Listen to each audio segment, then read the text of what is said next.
Welcome to Layn Tik University. My name is Conrad Layn.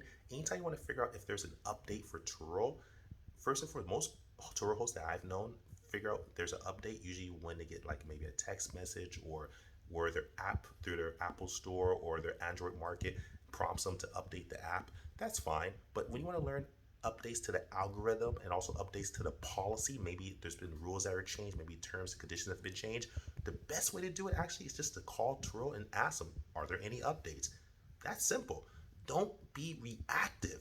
Be proactive. Reactive Turos wait until they find out that there's an update. You know what I do?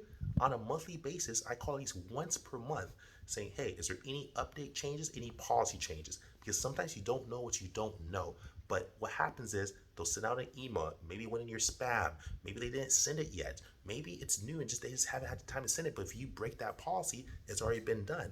You want to always be one step ahead. Don't be reactive. Call Turo. Make it a habit. That's only 12 times per year, once per month. And that's, are there any updates on the algorithm app side or website side or anything on the policy side that I need to know? They will let you know, okay, go to this website, we'll send you this article, and they can even cite it and send it to you via email. Very important. That's how you find out the proactive way to actually figure out if there's been any updates to the Turo policy or algorithm. Do not be reactive, be proactive. Like, subscribe, share, calling out. Peace.